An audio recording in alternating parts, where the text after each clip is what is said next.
Magandang araw mga kaibigan. Bigyan natin ng reaction opinion itong post ang balita ngayon. Title, Suspension ni Congressman Barzaga posibleng humaba pa. Pahayag yan ni Congressman Jude Asedre. Posibleng mapahaba ang suspensyon ni Cavite 4th District Representative Kiko Barzaga kung may ikalawang ethics complaint na maisampa laban sa kanya ayon kay Tingog Party List Representative Jude Asedre. Sa pahayag ni Asedre, bagamat inaasahang matatapos ang kasalukuyang suspension ni Barzaga sa unang linggo ng Pebrero, maaari itong mapalawig kung ang mga kilos aniya ng mambabatas matapos ipataw ang parusa ay itinuturing na hiwalay na paglabag sa House Ethics Rules. Okay. Unless there's a new ethics complaint, again, that would fall under any violation. But, definitely, yung ginawa niya after na impose yung una niyang suspension will be taken into consideration should a second ethics complaint be filed, ayon kay Asedre. Nauna nang nanawagan si Deputy Speaker Ronaldo Pono, chair ng National Unity Party, ng mas mabigat na parusa laban kay Barzaga, kabilang na ang posibleng pagpatalsik sa Kamara kung mapapatunayang may panibagong paglabag. Okay, so ang nakikita ko dito, opinion ko lang ito posible may pangalawang ethics complaint laban kay Congressman Barzaga. Kasi nagsalita na si Congressman Ronald Puno na panawagan niya is dapat matanggal na, ma-expel na si Congressman Barzaga. Kaya, first week of Pebrero, makabalik siya. So, mga ilang linggo lang yan siguro. Sa nakikita ko lang, I hope I am wrong. Ang National Unity Party magsasampa ng panibagong ethics complaint. Okay, so tatalakayin niya na naman. Tatalakayin niya. Hanggang mag-recommend ng kawalang parusa ang Ethics Committee, and then tatalakayin nila sa plenaryo. At worst scenario, dahil lumalabas recidivist, inulit na naman. Ang posibleng i-recommend ngayon ng House Ethics Committee is expulsion. Tatanggalin na siya ng tuluyan. At pagdating sa Kamara, botohan na naman yan. Maalala ko yung suspension niya, 5 kongresista ang hindi bumoto. Kalimutan ko na yung 5. Then later on, sinuportahan ng mga Davao City congressmen. Siguro absent sila ng botohan kaya hindi nakaboto sa 5. So, medyo malungkot pong posibilidad ito ng isang batang-batang kongresista na hindi takot lumaban sa nakikita niyang katiwalian ay hindi magtatagal sa Kongreso. Kung sino pa yung lumalaban sa katiwalian, sila pa ang iniipit ngayon. So itong dalawa, Barzaga and Libiste. So itong si Congressman Libiste naman, iniimbestigahan ng ombudsman. Panibagong birada ngayon baka may conspiracy yung pag-award ng prangkisa noong 17th Congress sa solar company ni Congressman Barzaga.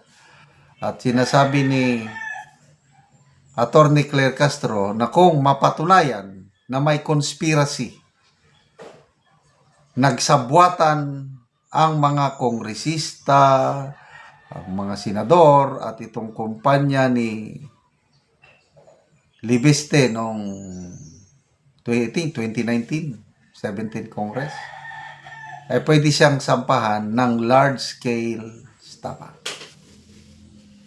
So, ito na ang normal sa Philippine politics. Kung kukontrahin mo ang powers that be, humanda ka dahil gigipitin ka. Kailang ang mga nasasangkot sa bilyones na flood control scam, wala lang. Simple lang. May nakita kong post ni Atty. Vic Rodriguez. Sabi niya 10 billion ang allegedly questionable project sa Mindoro, hindi man lang pinatawag yung mga kongresista sa Mindoro sa Blue Ribbon Committee. So, perception ng taong bayan parang may selective justice nangyayari dito sa flood control investigation.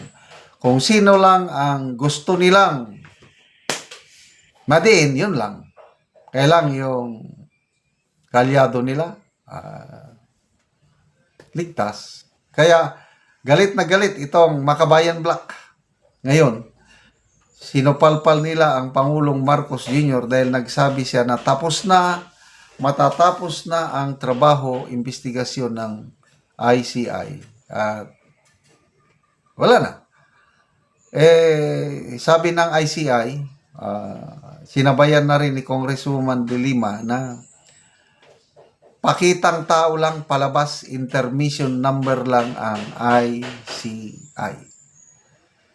Kaya nakakalungkot. Itong si Congressman Barsaga, siya po ang unang nagsalita laban kay Speaker Martin Romualdez na dapat siya ang maimbestigahan, at dahil sa kanyang pagsisimulang paglalahad laban kay Romualdez, kaya hindi nasahan, bigla napilitan nag-resign si Romualdez, kaya ngayon wala na siya sa limelight. So ngayon, abangan po natin yung Blue Ribbon Committee hearing ni Senator Lacson dahil sana mayroong malakas na testigo na magdidiin kay Martin Romualdez sa flood control scam. Salamat mga kaibigan sa inyong pagsubaybay sa ating channel. Nakakatulong kayo ng malaki sa tribong Talanding ng Bukidnon dahil ang sweldo natin sa channel na ito is pantulong po sa tribo. Namimigay tayo ng libreng yero at pako para makapagpatayo sila ng mas maayos na tirahan. Panoorin nyo ang video na ito. Mauna niyang mga scene nga ipanghatag sa mga tao. So, dagan-dagan yod nga yero ang atong nahatag dinhi. So, mauna ni sila ang mga tao nga taga-ano gero. Maupod ni ang mga lansang nga ipanghatag. Mga lansang, mga yero. Kompleto gyud.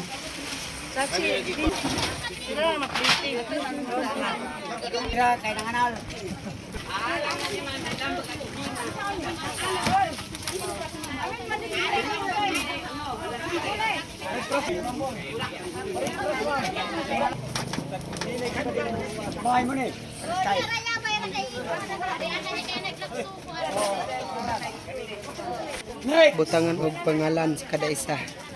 Tag-iya.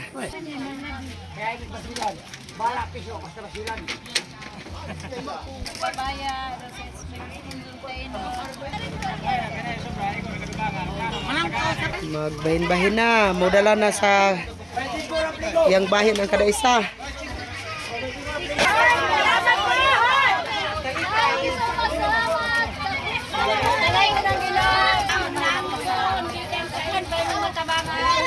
Baintiutso ka pamilya ni sila. So gikarga lang. Mga balo gitabangan. Ang uban gikarga lang og motor.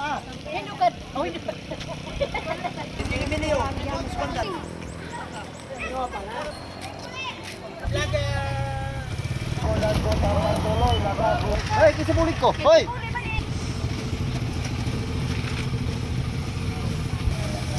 Na Muna ni si nanay ang natagaan og si naa nang yang. So muna ni ang gawas nga bahin nga kon si atop siyang balay. So muna ni gidakpon sa buslot sa balay ni nanay. So mga gatulo na gyud. Kuan nagid karaan nagid ka. So nanay pila na ni katuig ang imong balay? 15 na katuig. So pila na imong edad nanay? 82 na ka. So balo na ka nanay. Nabalo na. Oo. Pinsin makatuig siya. Salamat sa Diyos. Oo, nagpasalamat si nanay sa Ginoo nga tagaan siya. Sige, salamat nanay.